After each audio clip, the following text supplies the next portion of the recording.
지난해 4년 9개월 만에 특별 사면된 박근혜 전 대통령이 병원 치료를 마치고 퇴원해서 현재 대구 사저로 향하고 있습니다. 윤석열 당선인 역시 조만간 만남의 뜻을 내비치기도 했습니다. 관련된 정치권 소식 서영주 더불어민주당 상근 부대변인, 임승호 국민의힘 전 대변인과 이야기 나눠보겠습니다. 안녕하세요. 안녕하세요. 네, 안녕하세요. 먼저 박근혜 전 대통령 관련 이야기부터 나눠봐야 할 것 같은데 오늘 아침 병원을 나와서 국민들에게 짧은 메시지를 남겼습니다. 그 모습 먼저 보고 오겠습니다.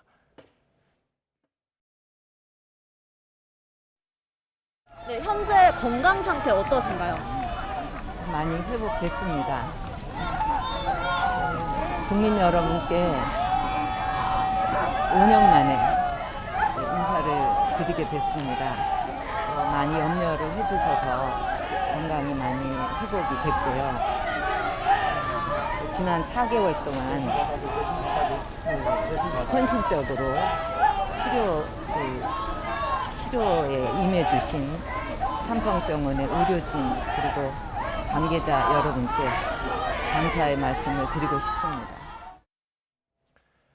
네, 오늘 아침 병원을 나선 박근혜 전 대통령, 바로 이어서 서울 현충원에 가서 박정희 전 대통령 내외 묘역을 참배를 했습니다. 그리고 지금 이 시각은 대구에 마련된 사저로 지금 향하고 있는 것 같은데 현장에 지지자들이 많이 모여 있다고 하던데 현장 그림을 좀 보여주시겠습니까? 네, 지금 이 시각 대구 사저의 모습입니다. 일단 이 달성이라는 게 어떻게 보면 박근혜 전 대통령의 정치적 고향이라고도 볼 수 있는 거죠, 대변인. 예, 아무래도 박근혜 전 대통령과 대구라는 지역은 떼놓을 수 없는 관계죠. 실제로 대구에서 거주하시는 시민분들께서도 여전히 박근혜 전 대통령에 대한 조금은 특별한 감정을 가지고 있는 분들이 많을 것 같습니다. 네. 무엇보다도 오늘 박근혜 전 대통령께서 병원에서 나오셔서 어느 정도 건강 회복을 많이 상당히 하신 모양이어서 그 부분은 참 다행이라는 생각은 들고요. 다만 병원 앞에서라든지 이따 사저에 도착해서도 개인적으로는 정치적 메시지는 나오지 않을 가능성이 크다고 봅니다. 왜냐하면 지금 막 윤석열 당선인이 당선된 상황이고 또 지금 상황에서 어떤 정치적 메시지를 내는 것은 박근혜 전 대통령에게도 개인에게도 상당히 부담이 되는 일이고 또 보수 진영 내에도 불필요한 어떤 잡음이 일어날 수 있는 그런 상황이기 때문에 박근혜 전 대통령께서도 어떤 정치적 메시지보다는 이제는 전 대통령으로서의 어떤 정제된 메시지만 내지 않을까 생각하고 있습니다. 네, 정제된 메시지만 내지 않을까 예측한다고 이제 대변인께서 말씀을 해주셨는데 앞서 병원에서 나올 때는 원론적인 입장만 얘기를 했습니다. 그런데 지금 보시는 것처럼 이 대구 사저 앞에는 지지자들이 많이 모여 있거든요. 그래서 여기에서는 어떤 메시지를 내놓을지 좀 관심이 쏠리고 있는데 일단 대변인께서는 정치적인 메시지는 내놓지 않을 것이다 이렇게 예측을 하셨는데 서 대변인께서는 어떻게 보십니까? 일단 저도 좀 비슷한 생각이에요. 정치적 메시지를 지금 건강을 돌보고 나오는 첫날인데 첫날부터 물론 대구에 지지자들이 있다고 해서 거기에 정치적 메시지를 낸다는 부분들은 좀 기대하시는 분은 있겠지만 네. 그런 거는 좀 없으실 것 같고 만약에 통상한다면 국민 통합 부분들 그다음에 감사 인사 정도 선에서 아마 정리를 하고 그다음에 그렇습니다. 정치 영역에 들어올지 말지의 부분들은 저희가 좀 더 이 시간을 두고 지켜봐야 될 부분인 것 같고 그다음에 전 대통령으로서 해야 될 공식적인 관행적인 행사나 발언들은 하실 것 같다. 그 정도 선에서 생각하면 될 것 같습니다. 네, 대변인께 추가로 좀 질문을 드리면 지금 보고 계신 이 시각 대구 달성군 사저 앞에는 지지자들이 많이 모여 있는 모습이 나오고 있습니다. 하지만 또 일각에서는 대통령의 사면권이라는 게 대통령의 고유 권한이니까 존중을 해야 되지만 이 국정농단 사건과 관련해서 이렇게 사면을 받는 것에 대해서 비판적인 시각을 갖고 계신 분들도 분명히 계시지 않습니까? 그렇죠. 이제 당시에 박근혜 전 대통령의 사면에 대해서 대통령께서 결정하셨을 때는 당내 일부에서는 좀 비판적인 시각도 있었고 목소리도 있었습니다. 근데 이제 이 사면권이라는 게 대통령이 가진 고유한 권한이기 때문에 대통령이 결정하셔서 결국에는 당에서도 그 부분에 대해서는 다 그런 목소리는 잦아들었고요. 일부 이제 국정농단 사태에 대한 책임을 묻는 어떤 시각이나 시선들은 아마 이제 박 전 대통령이 나오셔가지고 그런 부분들은 또 이제 어떻게 해소할지 부분들은 지켜봐야 될 것 같습니다. 네. 대변인 일단 원래 박근혜 전 대통령의 사저는 서울 내곡동에 마련됐었던 거잖아요. 근데 그게 지금 매각이 되고 이곳으로 옮기는 거죠? 예, 지금 내곡동 사저는 매각이 됐고 네. 지금 달성 지역으로 다시 향후 거처를 정해서 이제 거주하실 것으로 예상이 되고 있는데 진행되고 있는 상황인데 아무래도 대구라는 지역이 박근혜 전 대통령에게 앞서 말씀드렸다시피 특별한 의미를 가지고 있고 특히나 지금 화면으로도 볼 수 있다시피 많은 지지자분들께서 계시는 곳이기 때문에 이러한 곳에서 박근혜 전 대통령이 향후 거취를 계속 지내시는 것은 어떻게 보면 당연한 일인 것 같고요. 다만 저는 개인적으로 이곳을 또 특정 유튜버 분들이라든지 이런 분들이 어떤 상징적인 장소로 이용하는 것은 좀 개인적으로 자제하는 것이 좋지 않을까라는 생각은 듭니다. 왜냐하면 박근혜 전 대통령께서도 정치적으로 상당히 많은 고초를 겪으신 상황에서 또다시 어떤 정치적으로 이용하려는 세력과 단체들이 거주지 내에서 계속해서 어떤 정치적인 메시지를 던진다든지 아니면 박근혜 전 대통령께 다소 불편할 수 있는 질문들을 계속 던지는 행위가 계속 이어질 가능성이 있기 때문에 박근혜 전 대통령께서는 어쨌든 대법원 판결을 모두 받으셨고 또 현직 대통령 문재인 대통령의 사면권을 통해서 정당한 절차를 통해서 지금 계속해서 자신이 박근혜 전 대통령께서 했던 행적에 대해서 판단을 받고 있는 상황이기 때문에 이러한 상황에서 또다시 정치적으로 이용하려는 모양새는 조금 좋지 않지 않을까라는 생각이 듭니다. 네, 지금 보고 계신 화면은 이 시각 화면이 아니라 오늘 아침에 삼성 서울병원에서 퇴원하는 모습을 다시 한번 좀 보여드리고 있습니다. 일단 또 관심이 쏠리고 있는 게 윤석열 당선인과 박근혜 전 대통령의 만남 가능성입니다. 특히 윤석열 당선인 같은 경우에는 국정농단 수사를 했던 그 경험이 있기 때문에 두 사람이 만나서 어떤 대화가 오갈지도 좀 관심입니다. 일단 아침에 윤석열 당선인은 그 박근혜 전 대통령을 만나겠다 이런 뜻을 내비쳤는데요. 관련된 녹취를 먼저 듣고 오겠습니다. 하여튼 건강이 이렇게 회복돼서 이제 사저로 가시게 돼서 아주 참 다행이고 그래서 저도 한 내주부터 지방을 좀 가볼까 하는데 퇴원하셨다니까 한번 찾아뵐 계획을 지금 가지고 있습니다. 네, 윤석열 당선인의 오늘 발언을 좀 전해드렸는데 다음 주부터 지방을 돌 계획을 갖고 있다. 그리고 찾아볼 계획이다. 이런 취지를 얘기를 했습니다. 그러니까 직접 그 박근혜 전 대통령의 사저를 찾아가서 만나겠다. 이렇게 좀 해석을 해야 되는 겁니까? 어떻습니까? 그렇게 해석해야겠죠. 네. 그런데 이제 저는 그렇습니다. 이제 국민들께서 지금 관심을 갖는 부분들은 박 전 대통령 자체와 윤석열 새로운 당선자의 이 인연 자체가 굉장히 좀 기구하지 않습니까? 네. 그러니까 국정농단에 박근혜 전 대통령을 감옥에 보냈던 사람이 윤석열 당선자고 그러다 보니 이 만남이 어떻게 이루어질지 그런 부분에서 굉장히 좀 국민들께서는 어떤 메시지가 그런 만남에서 궁금해하시는 것 같아요. 그런데 이제 저는 좀 아쉬운 부분은 지방을 돌면서 들리는 것보단 만에 하나 간다고 그러면 박근혜 전 대통령에게 직접적으로 어떤 일정이 없더라도 일정을 잡는 게 맞는 것 같고 그게 예운 거는 같아요. 지방 들린 김에 들린다. 이거는 조금 아쉬운 부분이 있고 또 박 전 대통령 측에서도 일정을 조율을 해야겠죠. 다음 주에 간다고 해서 그 만나는 박 전 대통령 윤석열 당선자를 그대로 만나줄 수 있는 건 아니니까 좀 시간을 두고 그런 만남을 지켜보는 게 좋겠다. 그럼 말씀드립니다. 네. 일단 윤석열 당선인이 만나겠다는 의지를 밝힌 만큼 조만간 양측에서 일정 조율이 되지 않을까 싶은데 지금 또 이 시각 대구 달성군 사저 모습을 저희가 보여드리고 있습니다. 현재 박근혜 전 대통령은 대구 사저로 좀 향하고 있는데 아직은 지금 도착하지 않은 것으로 좀 파악이 되고 있고요. 도착을 하는 대로 현장 오디오를 좀 한번 들어보겠습니다. 또 궁금한 게요, 대변인. 일단 그 어제 취임식과 관련해서 구체적인 일정이 나왔지 않습니까? 관례대로 국회에서 취임식을 진행하기로 했는데 네.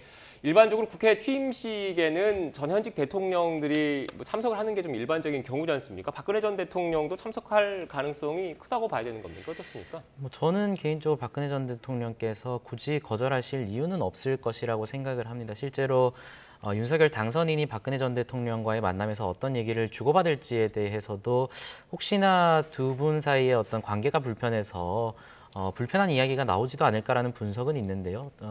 개인적으로 봤을 때 윤석열 당선인이 어떤 그런 탄핵 수사 이후에도 당시에 검찰로서 정당한 수사를 한 것에 대해서는 당연히 해야 될 일이었지만 개인적으로 미안한 마음은 가지고 있다라는 입장을 밝히신 바 있고 또 박근혜 전 대통령께서도 탄핵이 진행되는 과정에서 어떤 그런 혐의들을 전부 부인하는 것이 아니라 다소 소명할 부분이 있더라도 국민들께 송구하다라는 대국민 사과 메시지를 여러 번 낸 바 있기 때문에 지금 윤석열 당선인이나 박근혜 전 대통령도 어떤 자신의 입장을 굉장히 강하게 고수하고 있는 상황이 아닙니다. 그래서 저는 이러한 상황에서 윤석열 당선인과 박 전 대통령께서 만나신다면 그렇게 불편한 이야기는 오가지 않을 것 같고, 이러한 어떤 만남 이후에 윤석열 당선인이 정식으로 박근혜 전 대통령을 초청한다면 박근혜 전 대통령께서 굳이 이를 거절하실 이유는 없을 것 같다는 생각이 듭니다. 네, 지금 박근혜 전 대통령의 취임식 참석 여부와 관련해서 분석을 해주셨는데, 지금 또 전직 대통령 가운데 한 명이 이명박 전 대통령이지 않습니까? 이명박 전 대통령은 지금 뭐 구속 소감돼 있는 상태인데 이 사면 문제가 계속 지금 불거지고 있습니다. 민주당 내에서 분위기는 어떻습니까? 결이 좀 다르다고 봐야 되는 겁니까? 그렇죠. 이제 MB 사면에 대해서는 현 정부에서도 그 당시에 박근혜 전 대통령 사면 2개를 놓고 봤을 때 국민적 여론에 있어서 박근혜 전 대통령 건강상의 이유와 통합 측면은 찬성하지만, 그러니까 이명박 전 대통령의 사면 부분은 아직도 국민적 공감대가 이루어지지 않았다, 그렇게 본 부분이고요. 그렇기 때문에 민주당에서도 그렇고 전체적인 여론이 조성이 되니 저희 정부에서는 MB 사면이 이번 정부에는 없다. 만약에 해야 된다면 새로운 정부에서 선택을 해야 될 부분인데 이조차도 부담이 될 거예요. 왜냐하면 윤석열 당선인 측이 새로운 정부를 하더라도 지금 현재 구성된 대다수 분들이 MB계로 네. 주축이 돼 있기 때문에, 그러면 권력을 줬더니 MB계의 실세들이 뭐냐면 이명박 전 대통령 풀어주냐, 이런 또 국민적인 비판에 마주할 수 있기 때문에 아마 큰 부담이 될 것이다, 그렇게 보고 있습니다. 네, 대변인 이제 화면 하단에 자막으로도 나가고 있는데 이명박 전 대통령의 사면 문제, 그리고 김경수 전 경남지사의 사면 문제가 같이 맞물려서 진행되는 것 아니냐, 이런 관측도 사실 일각에서 나오고 있거든요. 그러니까 저게 잘못된 거죠. 잘못된 처음에 거다. 이제 출발선상에서 그러니까 이명박 전 대통령에 대한 사면을 한번 검토를 해봐 달라라는 네. 걸 이면에서 갔었어야 되는데, 저걸 언론 플레이를 하면서 김경수 지사를 말하자면 거래하듯이 이렇게 사면을 한 거예요. 근데 사면이라는 게 거래하듯이 하면 안 되는 거고요. 국민적 여론이나 여러 가지를 살펴서 타당성, 그다음에 통합 측면에서 이게 필요한지, 그래서 가야 되는데 김경수 지사 부분은 저희가 얘기한 적도 없고, 물론 민홍철 의원께서 뭐 한 분께서 이제 글을 올려셔서 뭐 좀 여러 가지 이야기거리가 있었지만 당내 분위기는 김경수 지사 사면에 대해서 얘기를 꺼내지 않았습니다. 네. 예. 다시 박근혜 전 대통령 관련된 이야기를 좀 나눠보겠습니다. 오늘 아침 삼성 서울병원에서 이제 퇴원을 할 때 이른바 친박계 핵심 인사들이 병원에 나왔다라는 모습이 좀 포착이 됐습니다. 지금 윤석열 당선인 측 인수위 구성안을 보면 그 여러 분석으로 나오는 거는 이른바 MB계, 친이계가 주축이다라는 얘기가 많이 나오고 있지 않습니까? 친박과 친이, 일단 이런 그 관계가 어떻습니까? 국민의힘 내부에서는. 글쎄요, 친박과 친이 논쟁은 몇 년 전만 해도 상당히 저희 당의 좀 아픈 부분이기도 네. 했고 또 뜨거운 논쟁의 부분이기도 했는데, 저는 이런 부분은 상당수 많이 해소되었다라고 봅니다. 실제로 뭐 지금 인수위에 소위 MB계라고 불리는 분들이 많이 들어갔다라고 하지만 네. 친박계로 분류되는 인사분들 같은 경우에는 계속해서 당선이 되시고 또 의회로 들어오신 분들이 많고, 또 내지는 이명박 정부 때 일을 하셨던 분들 같은 경우에는 이명박 전 대통령이 임기가 끝난 이후에 정치적 활동을 중단한 분들도 좀 많기 때문에 그런 차이에서 비롯되는 것이지, 이것을 뭐 특정 계파를 윤석열 당선인이 특혜를 줄 이유도 없고 그런 모양새로 보이지도 않습니다. 또한 탄핵 문제와 관련해서도 뭐 이준석 대표를 비롯한 윤석열 당선인이 지속적으로 그 문제에 대한 입장을 계속해서 정리해왔기 때문에 그 문제는 이제 조금 저희 당 입장으로서는 넘어간 문제 아닌가라는 생각은 듭니다. 네.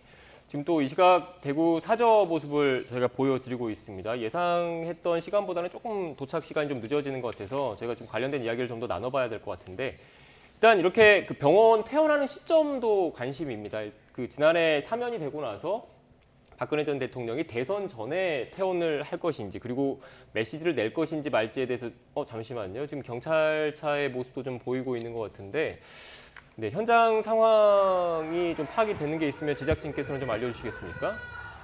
네, 현장 오디오를 좀 들어보겠습니다.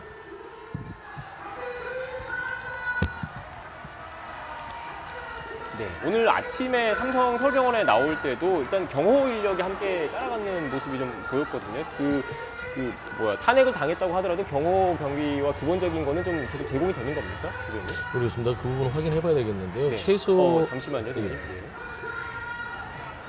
네, 지금 이 시각 대구 달성군 사저의 모습인데 보시는 것처럼 경호 인력들의 모습도 보이고 있고요. 조만간 사저에 도착하지 않을까 이렇게 지금 관측이 되고 있는데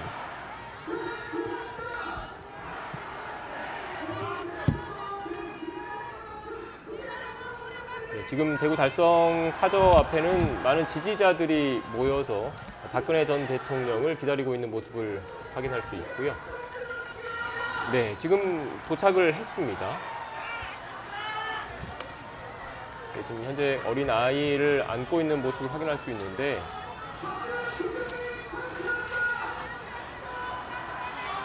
네, 원래 알려진 바로는 이 사저 앞에 도착을 하면 지지자들 향해서 메시지를 낼 것으로 저희가 좀 파악을 했는데요. 관련된 메시지가 나올 것 같습니다. 현장 오디오를 들어보겠습니다.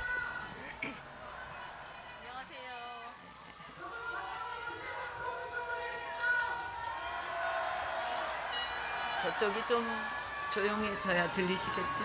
말씀하시면 조용히 하실 것 같아요. 편하게 말씀하십시오. 존경하는 달성 군민 여러분, 그리고 대구 시민 여러분, 박근혜입니다. 오랜만에 여러분께 인사를 드립니다. 돌아보면 지난 5년의 시간은 저에게 무척 견디기 힘든 그런 시간들이었습니다. 힘들 때마다 저의 정치적 고향이자 마음의 고향인 달성으로 돌아갈 날을 생각하며 견뎌냈습니다.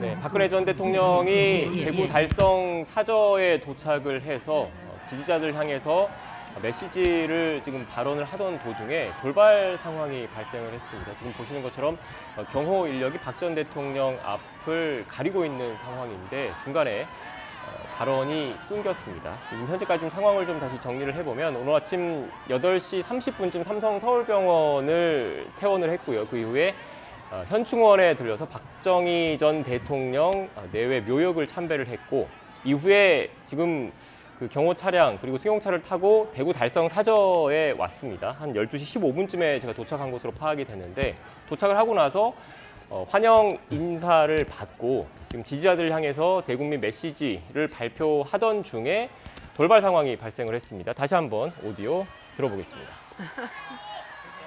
이야기가 끊겨서 예.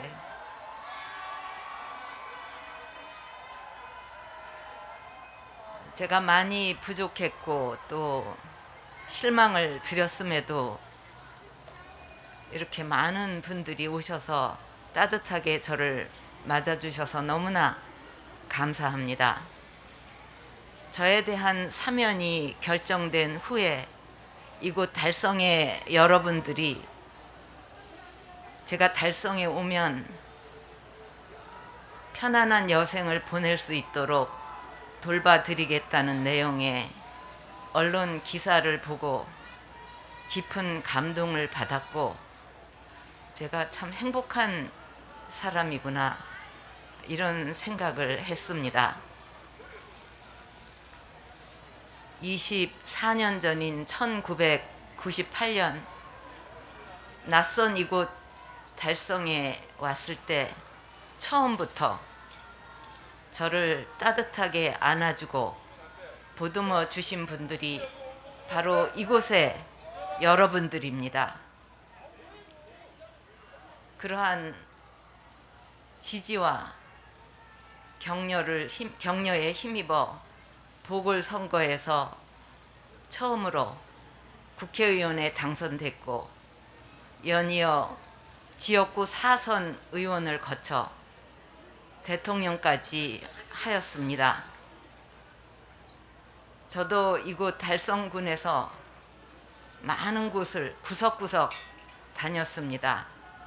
그래서 이 달성군 흙 속에 저의 발자국도 분명 많이 남아 있을 것이라고 생각합니다. 달성군 관내의 명칭들을 보면 이곳 유가, 또 구지, 다사, 하빈 같은 이국적인 느낌을 주는 그런 이름들이 많이 있는데, 그런 만큼 저에게도 이곳은 특별한 느낌을 주는 그런 곳입니다. 오늘 여러분을 이렇게 만나 뵈니까 지난날에 이야기 한 가지가 떠올랐습니다. 제가 달성에서 선거운동을 한참 벌이고 있을 때 지나가던 어떤 분이 이곳 공기가 참 좋습니다, 이런 얘기를 했습니다.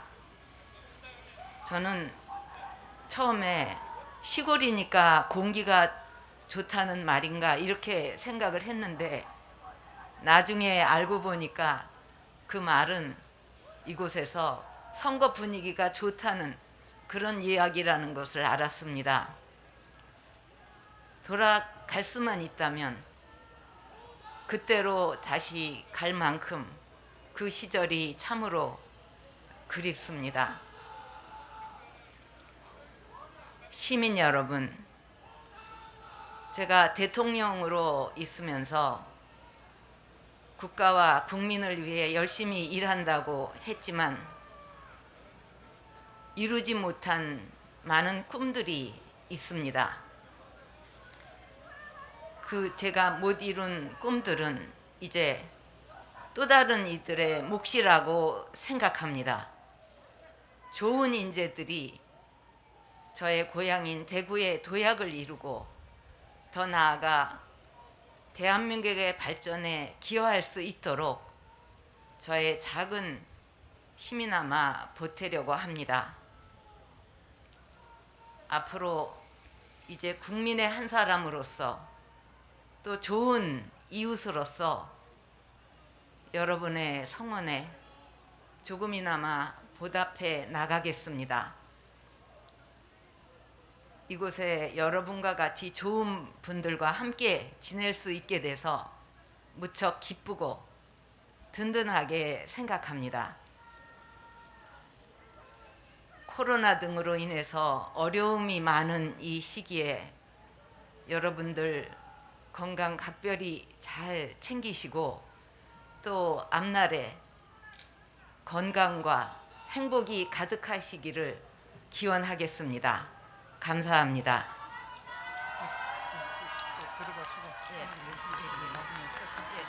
네, 지금 이 시각 대구 달성군 박근혜 전 대통령 사저 모습을 보고 계십니다. 박 전 대통령이 대국민 메시지를 발표를 했습니다. 일단 뭐 지지자들에게 감사 인사를 전했고, 조금 전에 들으셨던 내용인데 대통령으로 있으면서 이루지 못한 많은 꿈들이 있다. 자신이 이루지 못한 꿈들은 또 다른 이들의 몫이다. 그러면서 대한민국 발전에 기여할 수 있도록 작은 힘을 보태겠다, 이런 얘기가 있었거든요. 대변인, 작은 힘을 보태겠다, 어떤 의미로 받아들여야 됩니까?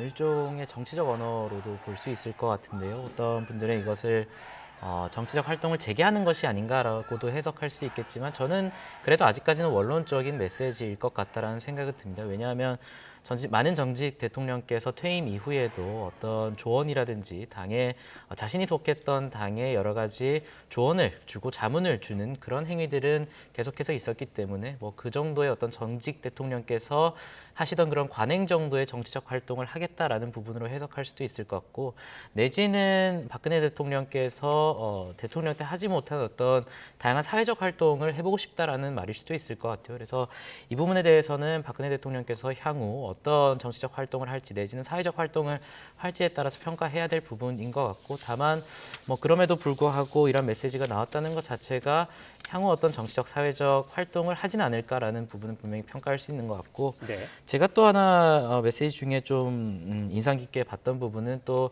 말씀을 하시는 와중에 부족했고 많은 실망을 드렸다라는 부분을 말씀을 하셨어요. 그래서 이 부분은 박근혜 전 대통령께서도 제가 앞서 말씀드렸다시피 어떤 탄핵 관련한 문제에 대해서 원론적인 대국민 사과 메시지 기조를 계속해서 이어가는 부분으로 평가할 수 있기 때문에 이런 부분은 긍정적으로 평가하고 싶습니다. 네. 일단 그 뭐 여러 평가에 대해서 지금 임 대변인께서 얘기를 해 주셨는데 그 지금 앞서 돌발 상황이 좀 있었지 않습니까? 이게 그 박 전 대통령이 국정농단 사건으로 대법원의 유죄 확정 판결을 받고 그 이후에 뭐 대통령의 고유 권한이긴 하지만 특별 사면을 받아서 지금 이렇게 사저로까지 올 수 있었는데 앞서 돌발 상황을 지금 이 장면인데 보고 계신 것처럼 박 전 대통령의 사면에 대해서 지지하는 분들도 분명 계시지만 또 반대로 이 특별 사면을 받는 게 과연 맞는지에 대해서 비판적인 시각을 갖고 계신 분들도 있거든요. 앞으로 그렇죠. 향후 정치적 행보, 앞으로 행보에 대해서도 또 엇갈린 평가가 나올 수밖에 없을 것 같은데 어떻게 보십니까? 일단은 박 전 대통령 부분에 있어서 국민 전체가 사면에 동의하지는 않겠죠. 네. 당연히 불만이 있고 거기에 대해서 인정 못하시는 분들이 있다. 그건 이제 박 전 대통령의 몫입니다. 왜냐하면 사면권까지는 어떤 판단을 해서 정치적으로 이런 결정을 해드렸지만 그 이후에 국민적인 판단은 당연히 국민 한 사람으로서의 박근혜의 몫일지 네. 아니면 정치의 영역으로 들어와서 박근혜 전 대통령의 몫일지는 그분이 뭐 소임을 다 온전히 받아야 될 부분이고요. 제가 조언을 하나 좀 드리면 그래요. 박근혜 전 대통령 이 얘기를 좀 보면서 그 이분이 옥중에서 그림은 아무에게나 생기지 않는 책 서문하고 비슷하게 얘기를 하셨어요. 서문을 제가 좀 읽어봤는데 네. 그 정도 수준의 얘기를 좀 하신 것 같고 과도하게 뭐 정치적으로 작은 힘이라는 부분들이 통상적인 전직 대통령으로서 국민들에게 말할 수 있는 최소한의 어떤 메시지였다. 좀 그렇게 보셨으면 좋겠습니다. 네, 원론적으로 사회 원로, 국가 원로 가운데 한 사람으로서 원론적인 입장을 밝힌 네네. 거다 이런 입장이신 것 같은데 대변인께서 비슷한 생각이십니까? 예, 저도 뭐 작은 힘이라는 부분에 대해서는 아직까지 이것을 확대 해석하기에는 조금 이른 시간인 것 같고 앞서 말씀드렸다시피 전직 대통령이 기존에 계속해서 해오던 어떤 관행적인 어떤 행보들이 있지 않습니까? 그런 부분과 겹쳐서 박근혜 전 대통령께서도 원론적인 이야기를 한 것이고 향후에 전 대통령께서 어떻게 행보를 보이실지를 조금 지켜보고 판단할 문제인 것 같습니다. 네, 지금 박 전 대통령의 발언이 나왔기 때문에 이거 얘기를 좀 드릴 수밖에 없을 것 같아요. 지방선거를 얼마 안 남기고 있는 상황이지 않습니까? 이 박 전 대통령을 지지하는 사람도 있고 비판하고 반대하는 사람도 분명히 있지만 이 지방선거를 앞두고 어떻게 보면 보수 진영의 핵심이라고 할 수 있는 곳에 사저로 머물고 있는데 이 선거에는 어떤 영향을 줄 거로 보십니까? 국민의힘에서는? 뭐 사저를 달성으로 지정한 것 자체는 아까 박근혜 전 대통령께서 말씀하신 대로 본인의 어떤 정치적 마음의 고향이기 때문에 선택을 하신 것으로 평가되고 그 위치 자체는 별로 중요하지 않다라고 생각을 하고 다만 어떤 정치적 메시지가 추가로 나온다면은 그것은 지방선거에서 좋은 영향이든 나쁜 영향이든 미칠 수 있다라고 생각을 하지만 개인적인 생각으로는 박근혜 전 대통령의 정치적 메시지에 국민의힘이 의존을 하는 것은 굉장히 부적절할 수 있다. 왜냐하면 저희 당이 지금 5년 동안 굉장히 많은 탄핵 문제와 관련해서 고초를 겪고 또 내분이 많이 있었는데 이러한 상황을 윤석열 당선인과 이준석 대표라는 새로운 인물들이 등장을 하면서 어느 정도 정리를 해놓은 상황이거든요.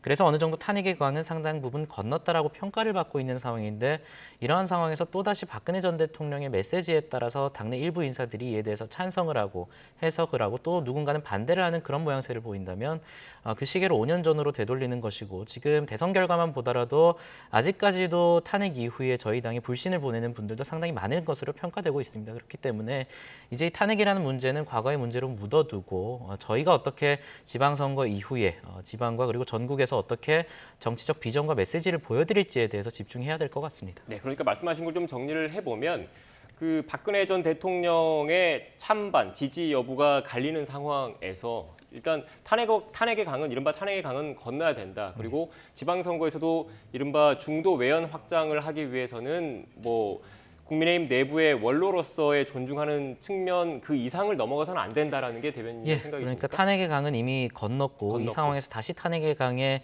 들어갈 이유는 없고 우리 스스로 들어갈 이유는 없고 또한 지금의 어떤 국민들께서 기대하고 있는 것은 어떻게 윤석열 당선인이 대한민국을 통합시킬지 그리고 분열의 상처를 치유할 수 있을지에 있기 때문에 이러한 상황에서 다시 탄핵 이야기로 돌아간다면 그것은 굉장히 부적절할 수 있을 것 같습니다. 네, 이런 의견에 대해서 어떻게 생각하십니까? 의견 동의합니다. 이제 탄핵의 강 부분들은 노력을 많이 하셨죠. 그래서 이게 지금 박근혜 전 대통령의 숙제다. 그래 말씀드리고 개인적으로 봐서는 박근혜 전 대통령께서 정치 영역에 다시 들어오면 불행해질 수 있다. 좀 그런 좀 판단이 돼요. 그래서 당분간은 지방선거뿐만 아니라 향후 몇 년간은 개인적인 일반인 박근혜로서 어떤 역할을 할 건지에 대해서 고민하시는 게 맞지. 어떤 지방선거나 총선이나 이런 쪽에 메시지를 내면서 정치력에 다시 돌아온다면 또 혼란을 초래할 수 있고 개인적으로도 불행할 수 있다. 좀 그렇게 생각하고 있습니다. 네, 일단 박근혜 전 대통령이 오늘 퇴원을 했고 대구 달성에 있는 사저로 갔고 그리고 대국민 메시지까지 보낸 장면을 저희가 좀 시간을 좀 들여서 좀 소개를 해드렸는데 일단 박 전 대통령 관련된 내용은 이 정도로 좀 정리를 하고요. 지금 윤석열 당선인, 문재인 대통령 간의 얘기를 좀 해봐야 할 것 같습니다. 앞서 청와대에서 입장이 또 나왔어요. 박수현 청와대 수석 관련 녹취가 좀 준비되는 대로 녹취를 좀 준비를 해주시겠습니까? 네, 박수현 수석의 녹취를 박수현 수석의 녹취를 들으십시오. 답답해서 한 말씀 더 드립니다. 나는 곧 물러날 대통령이고 윤 당선인은 새 대통령이 되실 분입니다. 두 사람이 만나 인사하고 덕담 나누고 혹시 참고될 만한 말을 주고받는데 무슨 협상이 필요합니까? 무슨 회담을 하는 것이 아닙니다. 대통령 당선인이 대통령을 예방하는데 협상과 조건이 필요했다는 말을 들어보지 못했습니다. 다른 이들의 말을 듣지 마시고 당선인께서 직접 판단해 주시기 바랍니다. 네, 이 얘기는 지금 서 대변인께 여쭐게요. 지금 박수현 수석 맨 마지막 발언 부분을 좀 주목을 해봐야 될 것 같은데 다른 이들의 말을 듣지 말고 당선인께서 직접 판단해 달라 이러면서 만남 회동을 다시 한번 촉구를 한 거거든요. 문재인 그렇죠. 대통령이 어떤 의미가 있다고 봐야 될까요? 지금 국민들 마음을 전달한 것 같아요. 네. 답답하시죠. 지금 민수위가 출범한 지 50일에서 출범하고 나서 이사 문제로만 지금 13일을 허비하고 있습니다. 그것도 갈등만 고조시키면서 그런 상황이에요. 그러니까 대통령 회동을 했어야 됨에도 불구하고 용산 이전 문제 때문에 계속 이렇게 차일피일 만남의 일정을 미루고 있으니 문재인 대통령께서는 용산 이전에 대한 예비비, 인사 문제 이런 조건 없이 일단 만나서 이야기하자. 왜냐하면 지금 신구 권력이 만나서 인사하고 좀 화목한 인수인계가 돼야 국민들께서 좀 안심하시지.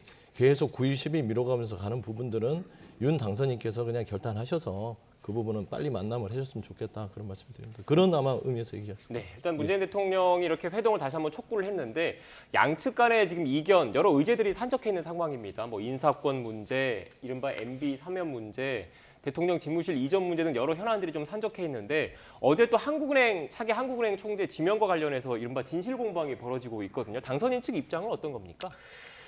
저희 당선인 측 입장의 경우에는 장제원 비서실장이 언론에 말했듯이 그것은 어떤 인사에 대한 찬성이 아니라 당시에 청와대 측에서 이 인사에 대해서 어떻게 생각하냐 물어보니 좋은 분인 것 같다라는 원론적인 이야기를 했고 이후에 발표를 하기 이전에 10분 전에 자신에게 통보를 하는 식으로 전화가 왔다라는 부분이었기 때문에 글쎄요, 이 부분에 대해서 누군가는 진실을 말하고 있겠죠. 또 거짓을 말하고 있겠죠. 근데 누가 진실을 말하고 거짓을 말하고 있는지는 저로서는 모르겠습니다만은 제가 조금 아쉬운 것은 지금 문재인 정부 청와대의 어떤 태도가 굉장히 많이 바뀌는 것에 있어서 계속해서 불신이 쌓이는 것 아닌가라는 생각을 합니다. 방금 서 대변인께서 어떤 용산 이전 문제와 관련해서 말씀을 해주셨지만 이 문제가 처음 불거졌을 때 청와대 여러 인사들이 라디오 인터뷰를 통해서 굉장히 큰 비난을 했고 탁현민 비서관 같은 경우에는 조롱성의 SNS 글을 올리다가 이후에 박수현 수석을 중심으로 윤석열 당선인의 의지가 실현되길 바란다라는 메시지가 나왔습니다. 근데 이 이후에 또다시 브리핑을 통해서 용산 이전은 부적절하다라고 이야기를 하고 또 몇 시간 뒤에는 이전 자체를 반대하는 것이 아니다라는 메시지가 계속해서 나오고 있습니다. 그래서 윤석열 당선인도 물론 회동에 대해서 부정적이지는 않겠지만 문재인 대통령을 비롯한 청와대 측에서도 조금 이렇게 지속적으로 메시지가 바뀌는 것에 대해서 설명이 필요하고 또 가장 큰 문제는 인사권 문제인 것 같아요. 뭐 지금 하는 총재 같은 경우에는 능력의 측면에서는 저희가 뭐 반대를 하는 것은 아닌 것으로 파악됩니다만은 지금 계속해서 소통의 문제가 불거지고 있거든요. 그럼에도 불구하고 문재인 대통령을 비롯한 민주당에서도 예전에 황교안 권한대행이 어떤 공석이 있는 인사에 대해서 권한을 행사했음에도 불구하고 알박기 인사라고 강한 비판을 하셨습니다. 그런데 지금 5년 뒤에는 그것은 대통령의 정당한 권한이고 윤석열 당선인도 임기 말이 되었을 때 인사권을 행사하라라고 말하는 것은 저는 이것은 큰 자기 부정이고 국민과의 시선에도 굉장히 멀리 있다라고 생각을 하기 때문에 네. 인사권 문제에 있어서 빨리 양측 간의 어떤 정리가 있다면 회동은 빨리 이루어질 수 있지 않을까라는 생각이 듭니다. 네, 지금 임 대변인께서 인사권 문제를 하셨는데 특히 이 인사권과 관련해서 한국은행 차기 총재가 문제가 아니라 감사원 감사위원이 뇌관이다 이런 분석도 많이 나오고 있거든요. 어떻게 보십니까? 저는 그렇습니다. 지금 윤석열 당선인께서 후보 시절에도 계속 얘기했어요. 네. 이게 여야를 가리지 않고 중용해서 능력 위주로 쓰겠다. 그러면 결국에는 그 말과 배치되는 거예요. 말과 행동이. 그러니까 본인 코드에 맞는 인사를 해야만 협치가 되고 소통이 되고 통합이 되냐. 저는 그렇게 생각하지 않습니다. 그러니까 그 정말 국민 통합을 원하신다면 현 정부에서 인사를 임명하더라도 그걸 시스템에 의해서 돌아갈 수 있는 걸 인정하고 견제와 균형을 통해서 협치를 이끌어가는 리더십을 보여주는 게 맞지. 지금 감사위원 몇 자리 하는 총재도 그렇습니다. 이 자리가 되게 중립적인 자리예요. 정치 휘둘리지 않습니다. 전문성이 더 많이 들어가는 거죠. 그다음에 선관위원 1명 정도 되죠. 한 4명 정도의 인사권을 가지고 지금 기싸움을 하는데 그럴 필요가 있을까? 되게 소모적이다. 용산 이전 문제도 그렇습니다. 저희가 용산을 가는 걸 반대하는 게 아니라 말하자면 시기와 절차가 너무 급하다. 그러니까 새 정부 들어서 하셔라. 그 얘기를 하는데 그걸 가지고 되게 좀 심기가 좀 여기에 뒤틀리신 것 같아요. 그래서 인사 문제도 장제원 비서실장이 조금 뭐 10분 전에 통보 형식으로 받았다. 제가 아는 사실은 그건 아닙니다. 협의를 충분히 했다고 저는 알고 있기 때문에 이제 좀 이런 갈등 구조를 좀 먼저 좀 새로운 정부 들어오실 분들 좀 풀어줬으면 좋겠다. 네. 그런 말씀 좀 드립니다. 갈등 구조를 풀어줬으면 좋겠다 말씀하셨는데 그런데 오늘 또 갈등이 하나가 추가가 됐어요. 오늘 그 인수위에서 법무부 업무 보고를 받으려고 했는데 업무 보고 자체가 유예됐습니다. 일정 자체가 유예됐습니다. 어떻게 보면 또 이례적인 일이지 않습니까? 어떻게 보십니까? 굉장히 부적절한 일이 일어나고 있다. 특히나 수사지휘권 문제와 네. 관련해서 박범계 장관이 큰 반대를 하고 있는 것으로 지금 보도되고 있는데 사실 이 문제 같은 경우는 현직인 김호수 총장께서도 찬성을 하신다, 폐지를 찬성을 하신다라고 밝힌 바가 있는 것으로 알고 있고 사실 수사지휘권이 어떻게 활용되어 있는지를 판단해보면 박범계 장관의 어떤 반대 의견이 굉장히 부적절했다라고 평가할 수 있는 것 같습니다. 실제로 이것이 제정된 이후에 네 차례가 발동이 됐는데 그중에서 3차례가 문재인 정부에서 발동이 됐고 이것이 라임 옵티머스 사태 때 윤석열 당시 검찰총장이 지휘를 하던 것에 부적절한 제동이 걸렸다는 것은 국민적 평가가 분명히 이루어지고 있는 부분이라고 생각을 하고 사실 수사지휘권 문제에 관련해서 뭐 민주당에서는 민주적 통제라고 이야기를 하겠지만 이 부분과 관련해서 달리 생각해보면 만약에 이후에 어떤 정부가 들어섰든 국민의힘 정부이든 민주당 정부이든 다른 정부이든 그 정부가 들어섰을 때 수사지휘권 자체를 그렇다면 통제할 수 있는 수단이 있는가에 대해서는 답변을 하시지 못할 거예요. 만약에 그때 검찰총장이 현 정부에 대한 칼을 들이댔을 때 이것을 불편하게 여긴 현직 정부가 수사지휘권을 발동한다면 그것을 통제할 수 있는 수단은 또 없는 것이거든요. 그것이 분명히 추미애 장관을 비롯한 문재인 정부하에서 우리가 분명히 봐왔던 것이고 지금 말씀하시는 것은 어떤 검찰총장의 어떤 제왕적 권력 그리고 검찰의 제왕적 권력을 통제해야 되기 때문에 수사지휘권이 있어야 된다라고 얘기를 하고 있지만 실제로 검찰 권력 같은 경우에는 검찰총장의 임명권이 지금 대통령에게 있는 상황이고 검찰이 기소를 한다고 해서 바로 유죄가 되는 것도 아닙니다. 영장을 발부받는 과정에서도 법관의 판단이 있어야 되고 이후에 2심, 3심도 검찰의 기소와 수사가 적절했는지에 대해서 계속해서 판단받는 상황이기 때문에 이러한 상황에서 수사지휘권 자체를 반대하는 것은 굉장히 발목 잡기라고 볼 수밖에 없는 것 같습니다. 네. 지금 민주당에서는 이런 생각인 거잖아요. 그 국민의힘 쪽 당선인 측에서는 그 어떻게 보면 정치인, 정무직이라고 할 수 있는 법무부 장관의 수사지휘권을 폐지를 하는 게 검찰의 독립을 강화하기 때문에 폐지를 해야 된다 이런 주장이신 것 같은데 민주당에서는 오히려 그 윤석열 당선인이 검찰총장 출신이라는 점에 주목을 하고 검찰 권위 더 강화되는 부작용이 있을 수 있다 이렇게 보고 계시고 뭐 계시는 그런 겁니까? 측면도 있고요. 네. 저는 그래요. 인수위나 윤석열 당선자 측에서 조금 저는 좀 무례하다고 표현을 했잖아요. 네. 법무부에 대해서. 그렇게 하시면 안 되죠. 새로운 정부에 무조건 복종하지 않으면 무례하냐. 그런 건 아니고 검찰총장 김문수 총장도 수사권 폐지에 찬성하는 목소리를 냈듯이 법무부 장관도 법무부 장관의 판단에서 폐지에 반대하는 입장을 낼 수 있다. 저는 그렇게 생각하고 그거를 받아들이는 자체가 훨씬 더 열려 있고 협치하고 통합할 수 있는 리더십이 될 것인데 저는 그렇습니다.